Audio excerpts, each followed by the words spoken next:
From the News Channel 5 Network, this is MorningLine with Nick Barris.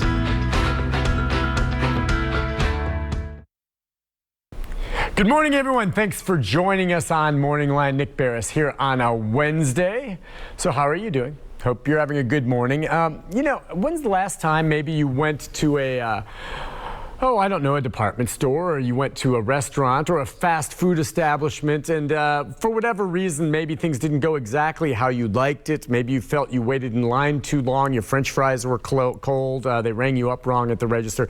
How did you handle that? I think we all have had situations where maybe the service was not completely up to snuff for a variety of reasons, but more and more now these days, the employees in these situations maybe are having issues with how they're performing because they're the only ones on the job that day. We've heard all about how there's help wanted signs everywhere. Employers are having trouble finding people to work for them. Of course, against all of this is the backdrop of COVID requirements in place. And what I'm driving at here is a large picture of something that actually is going to impact the economy. But the fact that so many employees these days are fed up with the way they're being treated, oftentimes by angry and perturbed customers, that they've had it and they're walking away, or they're not able to employers find people to work for them because it's a hostile work environment based on the customers. And I certainly, look, I've waited in lines at fast food restaurants of late, and it's a lot longer than I'm used to, and I just cool my jets because I realize more likely than not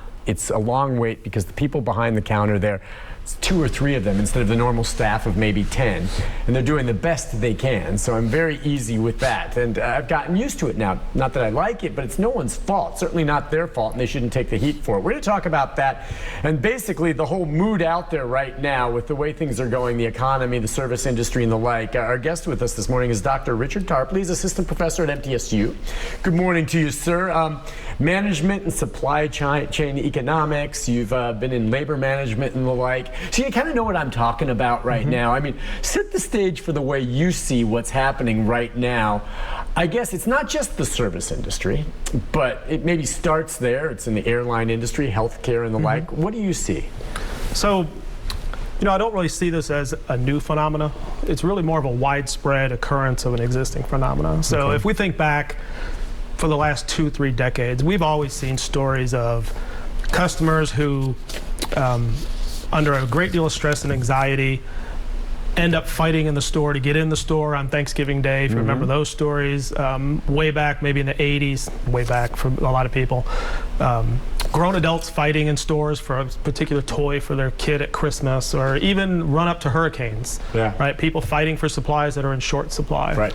So I think what we have now is just a much more widespread occurrence of that same thing. People under a great deal of stress and anxiety tend to externalize that anxiety in many times unhealthy ways in situations where they're not feeling their expectations are getting met. Right. And really that's the case we have now, right? So people have been under stress for 18 months. 12 to 18 months because of COVID. Yeah, the pandemic. So they've been told what to do, they've been told who to see, they've been told where they can go, where they can't go. Even in some states where there's been arbitrary, this store must close, this store can remain open. So we have people under a lot of stress with expectations not being met. Now they're coming out of their houses, they're coming out of their quarantines, and they're being thrust into social situations where, again, expectations aren't being met, and they're reacting in interesting ways. Right, okay, and yeah, you're talking about the supply and all of this. I was doing a story this morning on how there's still so many ships just off the coast of the Los Angeles harbor right now waiting, to come in and deliver their goods, and the tractor trailers have to bring them. So products and goods, you're right, are going to be scarce in some ways, especially with the holiday season. Sure. How does it manifest itself then? I mean, many of us, or most of us, work, okay? But depending, it's the nature of the job. What type of jobs, what type of employees are feeling this stress the most? And what I'm talking about is, we're all feeling what's happened with the pandemic, but the fact that they're taking the brunt of it because of the way they're being treated by customers. The types of employees, so it's the frontline employees, right? It's the customer-facing employees. Sure. Yeah. So if you think about, you had mentioned healthcare and airlines. Yeah. Belligerent customers have been a problem for healthcare and airlines forever. The difference is, of course, on a much smaller scale, the employees in those industries, certainly in healthcare, they're much better trained to handle that as part of their training to be a nurse. Nurses are trained to de-escalate. They're trained to handle and adapt to those type of situations. Flight attendants, same thing. They get more training as far as what to do in those situations. Frontline service at your fast food, your restaurants, and your retail stores, they really don't get that kind of training, right? So these are typically lower paid employees who receive minimal training, and then we're thrusting them forward right now to be the vaccine police, the mask police, and we're asking these individuals who aren't trained to de-escalate very tense situations, because we're historically a society of people who don't like to be told what to do. And now we have untrained people who are not equipped telling you to put your mask on.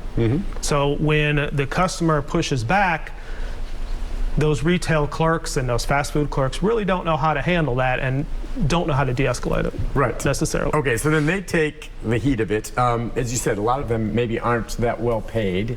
And so they quit. It's like driving some of this. Workers in restaurants, bars, and hotels are walking away from their jobs, you know, the most. Some in retail. You know, just this past August, the folks just walking away from their jobs. Now, they're quitting. You know, is that without having other work? I mean, and we do know that there are help wanted signs everywhere. Yeah. Now, you know, if you'd asked me that 8 months ago or back when the stimulus was still in effect, I think a lot of people quit without having other jobs. Many times the stimulus was more than ever getting paid. Right, okay. So that's gone. Most of that's gone. The states have mostly ended that, with the exception of a few states. But really, if you think about today, if I'm working at a fast food store, and I'm making maybe $10, $11 an hour, if that's a good pay. You know, some are getting up to that $15 an hour wage that everybody's talking about. Well, Amazon's coming in and hiring pickers in the warehouse, and they're getting paid $16 an hour. Why wouldn't I change jobs? Why wouldn't I go work in a warehouse and not be bothered with people who are upset, bothered with the whole restaurant, fast food industry, or even the retail store industry? I can go work in a warehouse and not be bothered. Now, of course, those jobs have their own stresses, but when I look at it from the perspective of I don't have to worry about people berating me, people being ugly to me on a day-to-day basis, and you know, mentally that affects you. People can only work under that kind of stress for so long. So I think a lot of the people are going to the supply chain jobs and other jobs that are currently open. You said there's help wanted signs all over the place, and even getting better paid. And again, trying to understand how consumers, the customers, deal with it. I've heard it described as consumers were so used to, before the pandemic, what they would call a frictionless economy. All right, that's you know, no tolerance now for slowdowns. And like I said, I was kind of that. I was spoiled. We were spoiled. It was kind of I was used to going to through a fast food drive-through, and it goes pretty quick. That's the whole beauty of fast food. I mean, do I go there because I love the food? Sure, I like French fries, but no, it's quick and easy, and you're through it. And now you get to a line, and you're waiting 15, 20 minutes to make your way through. It's frustrating. But again, like I said, I don't blame them for that. Is that what it is? It's like we've been spoiled to a degree, and it's been a while. But shouldn't customers recognize that now and try to treat people with a little more dignity? I don't think customers think it through that far. So if you think about it, for the last 100 years, industries have innovated and gotten to the point where they can deliver mass customization, deliver the products consumers want when they want it, almost immediately now. Right. And that's taken a long time to get there. Now we're coming out of the pandemic, and again, we're back to expectations. Consumers expect that. We're walking out of our houses, we're going to stores, we're going to restaurants, and finding that we can't get what we want immediately, exactly what we want or when we want it.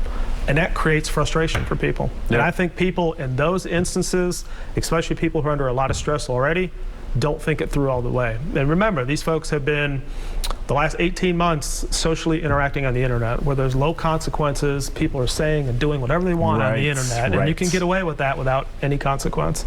I think a lot of people are taking that mentality out into social environments now, thinking, well, I can say whatever I want to the clerk. And if you think about it, when we have a problem with a company, we generally tend to blame the face in front of us. Right? So if you're on the airplane and the flight's delayed, you blame the flight attendant, you blame the pilot, even though it's not their fault. If you're at a local store and they don't have what you want, you blame the clerk. The fast food restaurant, you blame the poor person in the window who's taking your money. It's their fault somehow. And I think people just don't really think it through, and they just knee-jerk react. Yeah, I agree 100%. Listen, we'll take a break. When we come back, we've got some phone calls. If you'd like, what I'd like to hear from some of our viewers is maybe you've been on both sides of this. I mean, have you been through it? Have you been in a situation, or you know of someone as an employee who's really taken the brunt of an unfair criticism from a customer? And on the other side of the coin, maybe sometimes these employees are not always as receptive to customers when they have maybe a legitimate question or complaint, and so the service is not up to snuff. But I'd like to hear from you, your take on how that is. When we come back too with our guest, Professor Tarpey, how this really affects the economy one way or the other. We know it does. So we'll take a break, be back with more of our conversation right after this. Stay with us.